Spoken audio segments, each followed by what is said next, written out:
नमस्कार दोस्तों, त्यागी education 0 channel पर आप सभी का स्वागत है। तो आइए आज हम बात करते हैं डीपीएसपी के बारे में। डीपीएसपी आपने सबको ही पढ़ा होगा, नाम सुना होगा डीपीएसपी। अच्छा बताइए कि डीपीएसपी क्या है। तो सीधे से यहाँ क्लियर कर लीजिए। फर्स्ट में आपका कि directive DIRECTIVE directive principle of state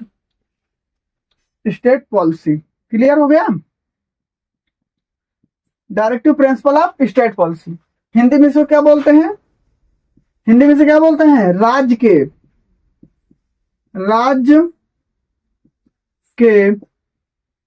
नीति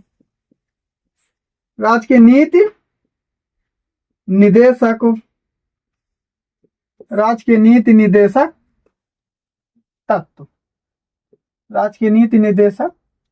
तत्व। अच्छा एक चीज बताइए, राज्य के नीति निर्देशक तत्व है ना, इसे निर्देशक मत बोल दीजिएगा, राज्य के नीति निर्देशक बोलिएगा। क्योंकि बहुत से बच्चे क्या करते हैं, यही गलती कर देते हैं कि भैया डीपीएसपी क्या है, directive principle of state policy, राज्य के नीति निर्देशक तत्व बोलते हैं। तो इसे आप लोग निर्देशक मत बोलिएगा, इसे निदेशक बोलिएगा। सेकंड में हम बात करते हैं कि सेकंड में आपका क्या है, संविधान के भाग 4 में है। कहाँ है? संविधान के भाग 4 में अनुच्छेद कहाँ तक है? अनुच्छेद 36 से 51 तक। ओके, तो डीपीएसपी संविधान के कौन से भाग में है? भाग 4 में है, अनुच्छेद 36 से 51 तक। अच्छा एक चीज बताइए, तीसरे नंबर में थोड़ा सा पॉइंट नोट करिएगा आप लोग। पॉइंट है यहाँ पर कि जब संविधान का निर्माण हो रहा था, संविधान सभा के सलाहकार थे BN राव, तो उन्होंने एक बात बोली कि मौलिक अधिकार 2 प्रकार के रखे जाए। उन्होंने क्या कहा कि जो आपके मौलिक अधिकार हैं, आपके यहाँ पर लिख देता हूं, मौलिक अधिकार, ठीक है।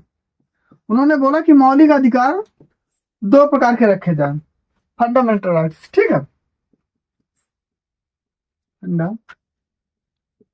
Fundamental rights. उन्होंने कहा कि 2 प्रकार के रखे जाए। एक वो जो तुरंत रूप से लागू हो सके तथा न्यायालय में प्रवर्तनीय हो। फर्स्ट में सुनिए, दोबारा सुन लीजिए। उन्होंने कहा, BN राव ने कहा कि संविधान में मौलिक अधिकार 2 प्रकार के रखे जाए। पहला वो जो तुरंत रूप से लागू हो सके तथा न्यायालय में प्रवर्तनीय हो, मतलब बदला जा सके, वाद योग्य हो। और दूसरा में उन्होंने वो क्या बोला, BN राव ने दूसरे में कहा कि राज्य उनको धीरे धीरे लागू करे। मतलब राज्य के पास जैसे पैसा हो, जैसे सामर्थ्य हो, जैसे मजबूत हो, तो राज्य धीरे धीरे लागू करे तथा न्यायालय में प्रवर्तनीय न हो। क्या हो? न्यायालय में प्रवर्तनीय ना हो, यानी वाद योग्य ना हो। तो इसी को हम क्या बोलते हैं? डीपीएसपी। तो इसी को हम संविधान में फिर क्या, इसको फिर हमने मौलिक अधिकार ना कह करके हम इसे डीपीएसपी कह दिए। लेकिन ये है क्या, है मौलिक अधिकार के ही समान, इन्हें मौलिक अधिकार के ही समान जगह दी गई है, लेकिन ये मौलिक अधिकार नहीं है, ये है आपके DPSP, directive principle of state policy. तो आइए हम यहाँ पॉइंट से बात करते हैं। कोई दिक्कत हो तो बताइएगा। यहाँ तक समझ में आ गया? कोई दिक्कत? चलिए अब हम बात करेंगे कि आर्टिकल 36, 37, 38, 39, 40, 41, इन आर्टिकल में जो 36 से 51 तक है, पर ये कहाँ पर क्या कहा गया है। ठीक है, कोई दिक्कत हो गई हो तो बताइए। थोड़ा सा कुछ और बता देते हैं, अगर आप लोग कहते हैं कि चलिए जाते एक चीज बता ही देते हैं। अच्छा बताइए, ये जो राज्य के नीति निर्देशक तत्व है, इसमें 4 नंबर में लिख लीजिएगा कि राज्य के नीति निर्देशक तथ्य किस देश से लिए गए हैं। तो आप लोगों को पता होगा कि कहां से लिया गया है? आयरलैंड से लिया गया है। अच्छा यहाँ पर पॉइंट फिर देखिए कि राज्य के नीति निर्देशक तत्व कहां से लिया गया है? आयरलैंड से। अच्छा बताइए, आयरलैंड से कहां से लिया है? क्या बताइए आप लोग, आयरलैंड ने कौन सा देश से लिया है? तो आयरलैंड ने लिया है स्पेन से। तो राज्य के नीति निर्देशक तत्व हमने कहां से लिया है? भारत ने आयरलैंड से लिया है। और आयरलैंड कहां से लिया है? स्पेन ने स्पेनिश से लिया है। कोई दिक्कत? समझ में यहाँ तक आ गए? तो अब चलिए बताइए कि राज्य के नीति निर्देशक तत्व, इन्हें इसका उद्देश्य क्या है। पॉइंट नंबर फर्स्ट में इसका उद्देश्य बताइए, इसका उद्देश्य क्या है। उद्देश्य में आप पहला लिख लीजिए, लोक कल्याणकारी राज्य की स्थापना करना। पहला लिखिए कि लोक कल्याणकारी राज्य की स्थापना करना। जगह कम है, मैं यहां से नोट करा देता हूं आप लोगों को, ठीक है।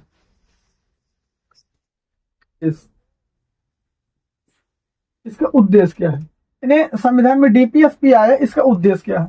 सेकंड, थर्ड, फोर्थ, कोई दिक्कत हो रही मैं ही लिख देता हूं। तो इसका उद्देश्य क्या है, मतलब directive principle of state policy, राज्य के नीति निर्देशक तत्व जो आए हैं हमारे संविधान में भाग 4 में, तो इसके उद्देश्य क्या है। तो उद्देश्य में आपका फर्स्ट उद्देश्य में आपका लिखा है कि लोक कल्याणकारी राज्य की स्थापना करना। यानी लोक कल्याणकारी राज्य की स्थापना का मतलब है कि राज्य ऐसी स्थापना करे, ऐसी व्यवस्था करे जिसमें सभी समाज का, सभी लोगों का विकास हो सके, उनके साथ मतलब अत्याचार ना हो।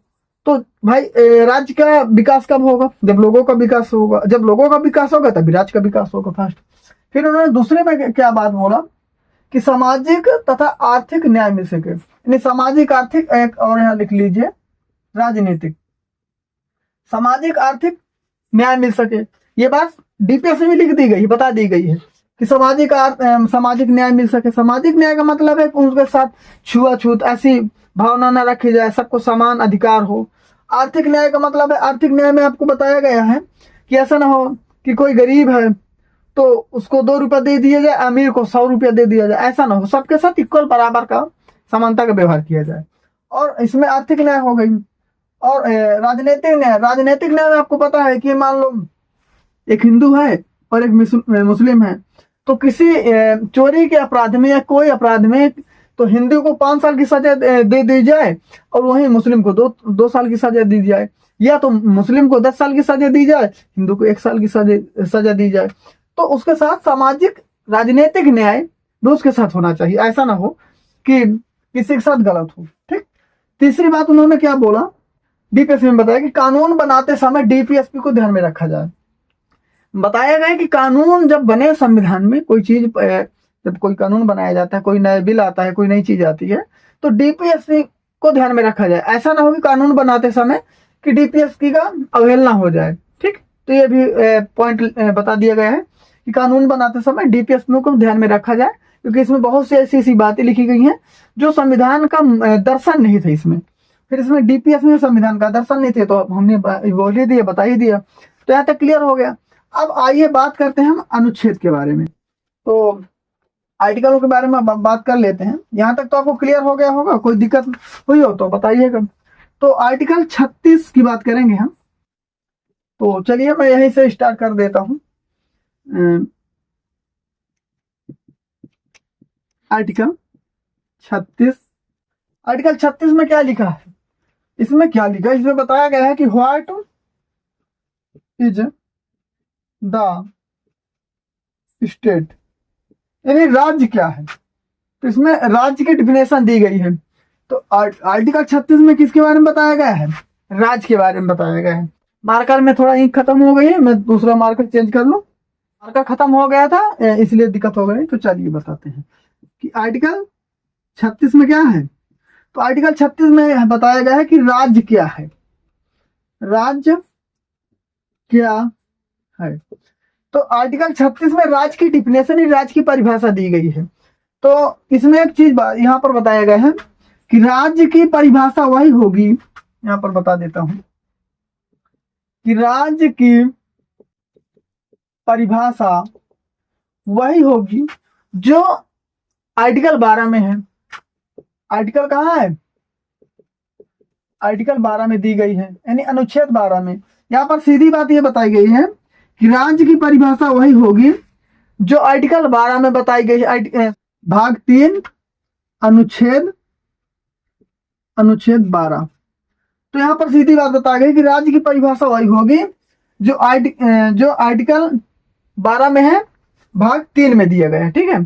चलिए अब एक थोड़ा सा आप लोगों की चीज और बता देते हैं कि राज्य की परिभाषा किस किस आर्टिकल में दिया गया है, ठीक है। तो मैं ही बता देता हूं कि राज्य की परिभाषा किस किस आर्टिकल में दिया गया है। तो पॉइंट नोट करिए यहाँ का, देखिए चेक करिएगा यहाँ कि राज्य की डिफिनेशन देखो। यहाँ पर आप पॉइंट, यहाँ तो आपने नोट ही कर लिया है कि आर्टिकल 36 में आपको क्लियर हो गया कि राज्य की परिभाषा वही होगी जो आर्टिकल 12 में है। ठीक है, अब देखिए आर्टिकल आपका 36, आर्टिकल 12, आर्टिकल 152, ठीक है, इन तीनों आर्टिकलों में राज्य की डिफिनेशन दी गई है। क्या दी गई है? राज्य की परिभाषा इन तीनों आर्टिकलों में दी गई है। अगर आपसे कहीं पूछा जाए कि आर्टिकल 36 में क्या है, तो बताएंगे राज्य की परिभाषा है। आर्टिकल 12 में क्या है? राज्य की डिफिनेशन दी गई है। आर्टिकल 152 में राज्य की परिभाषा है। यानी 36, 152, 12 इन तीनों आर्टिकलों में राज्य की डिफिनेशन दी गई है। लेकिन अगर यहाँ पर पूछा जाए कि आर्टिकल 36 में क्या है, डीपीएसपी के आर्टिकल 36 में है, तो आप लोग को सीधे बताइएगा कि राज्य की परिभाषा वही होगी जो आर्टिकल 12 में है। भाग बताया गया है कि राज्य की परिभाषा वही होगी जो भाग 3 अनुच्छेद 12 में बताया गया है, वही यहाँ पर बताया गया है। अच्छा, एक चीज ये मुझे बताइए, आप लोग थोड़ा सा क्लियर कर दीजिए कि राज्य की जब बात आती है तो ये बताइए कि व्हाट इज द स्टेट, यानी राज्य क्या है। किसी, जैसे हम राज्य कैसे मान लेते हैं, जिस किसी को कहते हैं कि भाई राज्य, अच्छा बताइए राज्य कैसे बनाया जा सकता है, राज्य किसे कहते हैं आप लोग? तो राज्य ये उत्तर प्रदेश, बिहार, नागालैंड ये सिर्फ राज्य नहीं है, राज्य सरकार भी राज्य है। ये बहुत सी चीजें हम राज्य के बारे में थोड़ा सा बता देते हैं। तो राज्य बनने के लिए उसके लिए 4 अनिवार्य शर्तें होती हैं। किसी भी राज्य को राज्य बनने के लिए 4 अनिवार्य शर्त होना चाहिए, मतलब 4 चीजें अनिवार्य कंपलसरी है, तभी कोई चीज राज्य मानी जाएगी। फर्स्ट में क्या है? फर्स्ट में आपका होना चाहिए कि भूभाग, भूभाग हो। क्या हो?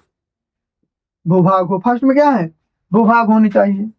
सेकंड में आपकी क्या होनी चाहिए? जनसंख्या। क्या हो? चलिए मैं लिख ही देता हूं।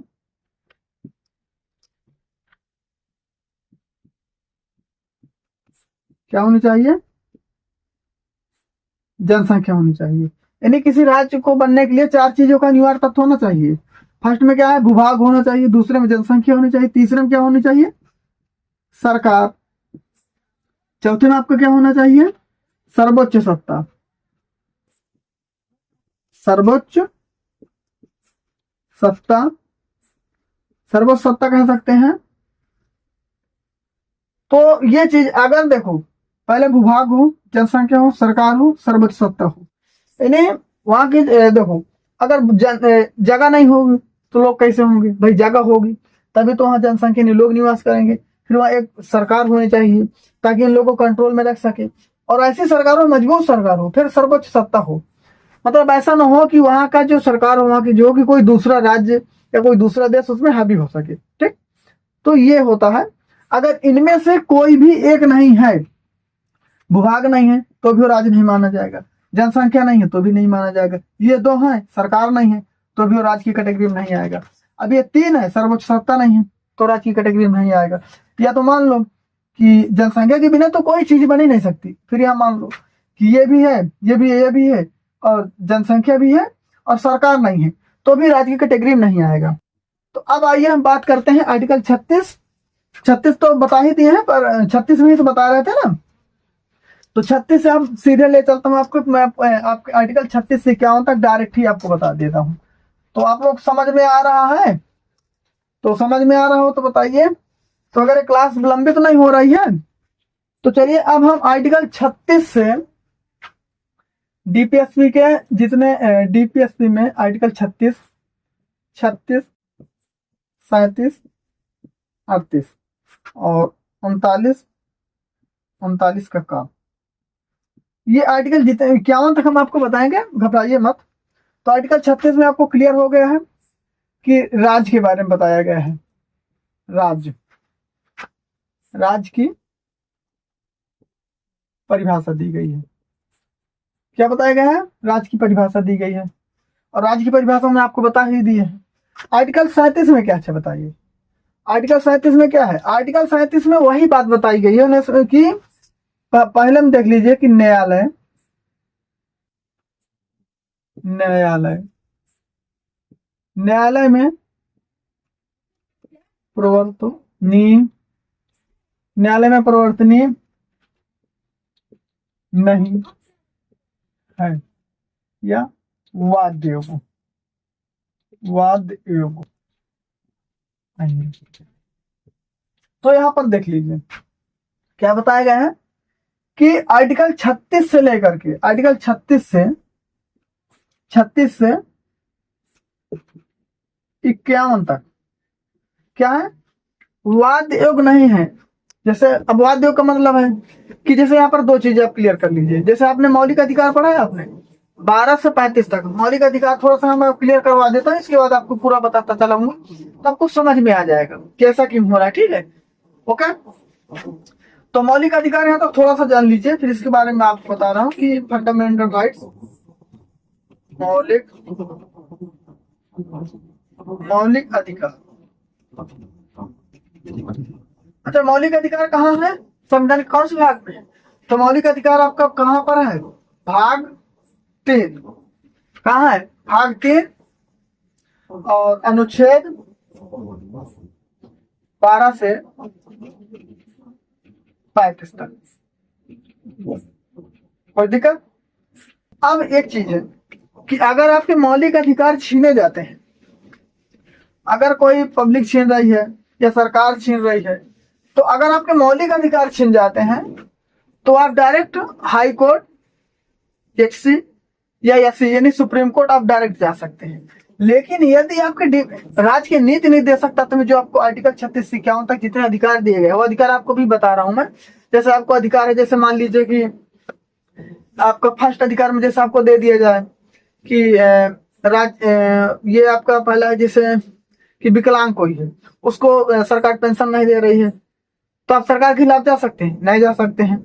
जैसे राशन कार्ड मिल रहा है गरीबी रेखा से नीचे वालों को, बीपीएल जैसे मिल रहा है, तो अगर सरकार नहीं दे रही है राशन, तो आप क्या जा सकते हैं, नहीं जा सकते। जैसे बेरोजगारी भत्ता अगर सरकार दे रही तो आप ले लीजिए, अगर सरकार देना बंद कर दे तो क्या आप न्यायालय जा सकते हैं, आप नहीं जा सकते, क्योंकि सरकार ने पहले ही बता दिया, संविधान में पहले ही बता दिया गया है कि ये वाद योग्य नहीं है, न्यायालय में परिवर्तनीय नहीं है। आप इस बात को लेकर के न्यायालय नहीं जा सकते। अगर आप न्यायालय जाएंगे तो आपको हटा दिया जाएगा, भगा दिया जाएगा, न्यायालय में परिवर्तनीय नहीं। क्लियर हो गया?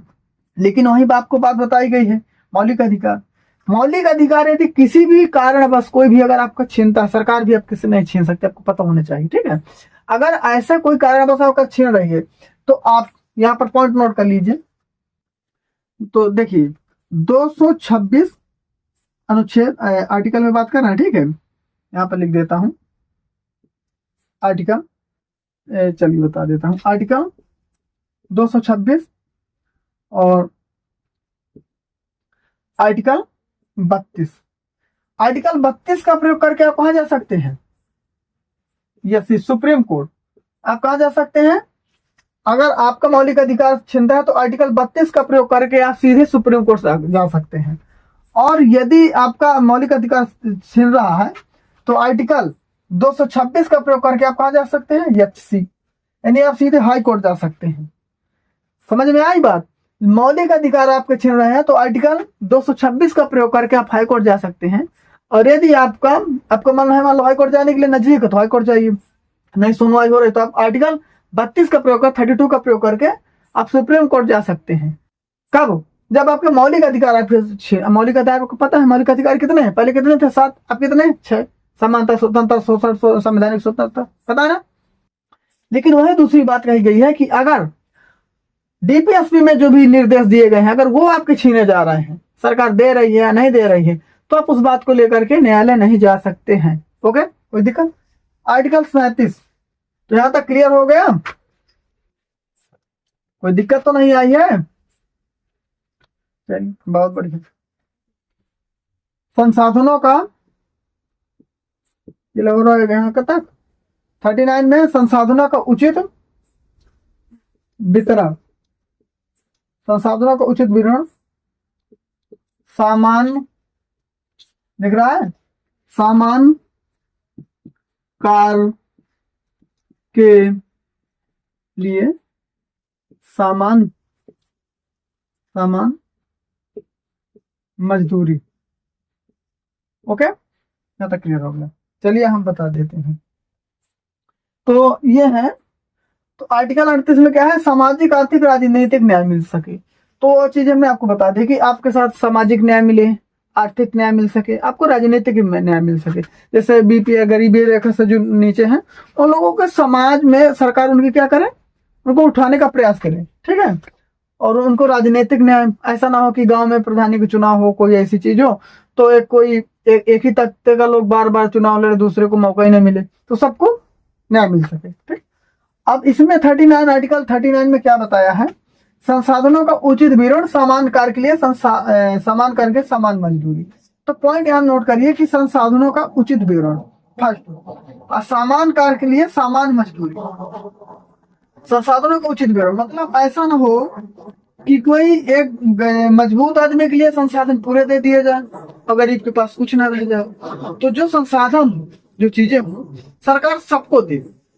अगर सरकार के पास है तो सबके समान करे, समान कार्य के लिए समान मजदूरी। यदि कहना जैसे जैसे समान कार्य के लिए समान मजदूरी में 2 पॉइंट नोट करिए। इसमें 2 बात बताई गई है, पुरुष तथा स्त्री, पुरुष तथा स्त्री दोनों के लिए समान मजदूरी हो। ऐसा ना हो कि किसी कार्य को महिला, जैसे मान लो कोई काम है, जैसे मनरेगा काम होता है या और भी काम होते हैं, तो ऐसा हो कि पुरुष के लिए 400 रुपये दिया जाए और महिला को 300 रुपये दिया जाए, ऐसा ना हो। जो भी कार्य हो, अगर आपने काम, महिला ने भी 12 घंटा काम किया है, पुरुष ने भी 12 घंटा काम किया है, तो ऐसा ना हो कि पुरुष को 400 दिया जाए और महिला को 300, ऐसा ना हो। समान कार्य हो तो उनको समान मजदूरी दी जाए। अब समान कार्य का मतलब यहाँ पर पॉइंट नोट करिएगा कि यदि काम समान है तो समान मजदूरी हो। ऐसा ना हो कि वहां पर कुछ बोल दे भैया हम महिला 8 घंटा काम कर रही है, पुरुष 12 घंटा काम कर रहा है, तो कह रहा है कि मुझे बराबर नहीं। कोई काम है, पुरुष भी उतने घंटा काम कर रहा है, महिला भी वही उतने घंटा काम कर रही है, तो जो पुरुष को सैलरी दी जाएगी वही महिला को दी जाए। यहाँ पर यह है, मतलब समान कार्य के लिए समान वेतन हो, जो भी कार्य हो उस कार्य के अनुसार उनको दोनों को समान वेतन दी जाए, ठीक है। आर्टिकल 39 तक हो गया है। आर्टिकल 40, ग्राम पंचायतों, ग्राम पंचायतों का गठन। आर्टिकल 44 में है, आर्टिकल 40, सॉरी, तो कोई दिक्कत हो रही है। तो आर्टिकल 40 में क्या है, ग्राम पंचायतों का गठन। तो आर्टिकल 40 ग्राम पंचायतों का गठन, यहां से जब आप पढ़ेंगे, आर्टिकल 40 में जब आप पढ़ेंगे तो यहाँ पर आपको 3 चीजें मिलेंगी देखने को। चलो इससे पहले मैं आपको यही बता देता हूँ कि 39, अनुच्छेद 39 का कहा है, अवसर के आधार पर न्याय देना, 42 संशोधन 1976। इसमें बहुत बेसिक चीज बताई गई है कि अवसर के आधार पर न्याय देना। 42 संशोधन 1976 में बताया गया कि यदि कोई गरीब व्यक्ति है और वो गरीब है और उसके ऊपर केस हो गया है, कोई चीज हो गई है, ठीक है, कोई महिला है या कोई पुरुष है, तो उस व्यक्ति को सरकार न्याय दिला सके और उसके पास उतना पैसा नहीं है कि वो वकील कर सके। जैसे आज के समय में एक चीज हमारे समाज में कुरीति चल रही है, बड़ी ज्यादा बीमारी इसको कह सकते हो। जैसे आपको पता है ना कि दहेज एक प्रथा, दहेज प्रथा चल रही है, तो दहेज के खिलाफ या दहेज के लिए लोग जिंदा बहनों को जला रहे हैं, बहन बेटियों को जला रहे हैं। तो अब जैसे कोई व्यक्ति गरीब है, वो दहेज नहीं दे पा रहा, तो उसकी लड़की को क्या कर रहे हैं आज के समाज के लोग, जिंदा जला देते हैं, कोई पेट्रोल बहाने बना रहे हैं, ऐसा कुछ करके जो भी है चीजें हैं। तो अब वो बेचारा कहाँ न्याय मांगने जाएगा। अब भाई उसके पास इतना पैसा नहीं है कि वो वकील कर सके, और वकील को फीस तो पता ही आप लोगों को कितनी महंगी होती है। तो सरकार का ये कर्तव्य है, ये चीजें हैं कि उस व्यक्ति को भी न्याय मिल सके। वो जो गरीब है जिसके साथ अपराध हुआ है, उस व्यक्ति को भी न्याय सरकार दिलाए, ये सरकार की ड्यूटी है, सरकार की जिम्मेदारी है। तो क्योंकि अब जो भाई पीड़ित होगा, जो पीड़ित व्यक्ति होगा, उसको न्याय कैसे मिलेगा भाई, उसका मुकदमा कौन लड़ेगा। तो ये सरकार की जिम्मेदारी है कि सरकार उसे फ्री में अपने तरफ से एक वकील कराएगी और वो वकील उस पीड़ित का केस लड़ेगा, ठीक। तो उस व्यक्ति को भी न्याय मिल सके, ये यहाँ 39 का काम में बताया गया। आर्टिकल 40 में ग्राम पंचायतों का गठन, जैसे नागालैंड, मिजोरम, मेघालय, यहाँ ग्राम पंचायत है। और आप लोग बताइए कि आर्टिकल 40 में ग्राम पंचायतों का गठन के बारे में बताया गया है। तो आप लोगों से हम पूछते हैं, तो ये बताइए कि आर्टिकल 40 में जो बताया गया है ना, ग्राम पंचायतों का गठन, तो नागालैंड, मिजोरम, मेघालय, दिल्ली, यहाँ पर ग्राम पंचायत है? आप लोग बताएं, ये कमेंट बॉक्स में आप लोग बताइएगा। अब क्लास बड़ी हो रही है, इसलिए हम आर्टिकल 40 से 51 तक की जो भी आर्टिकल होंगे हम आपको अगले वीडियो में देंगे, ठीक है? फिर क्लास बड़ी हो जाएगी, फिर आपको दिक्कत हो जाएगी, ठीक है? तो यहाँ तक वीडियो आप लोगों को कैसा लगा? कोई दिक्कत हो समझने में आप लोग जरूर बताइएगा। डीपीएसपी का ये मेरा फर्स्ट क्लास है, पहला वीडियो था, और डीपीएसपी का पार्ट 2 आपको मिलेगा, जल्दी मिल जाएगा, कल ही मिल जाएगा आपको। तो आप लोग वीडियो अगर आपको अच्छा लगा हो तो वीडियो को लाइक करिएगा, चैनल को सब्सक्राइब करिएगा, और अपने दोस्तों को, मित्रों को शेयर करना, भेजना मत भूलिएगा। तो आशा करते हैं आप लोग अच्छे होंगे। और जाते जाते हम आपसे एक चीज बता ही जाते हैं कि डीपीएसपी के बारे में जैसे आपने बात पढ़ा है, BN राव के बारे में बात आपने की है, और भी आपने कई चीजें बात की है, तो चलिए हम आपको बता ही देते हैं। क्लियर हो गए? तो जय हिंद, जय भारत, विदा लेते हैं।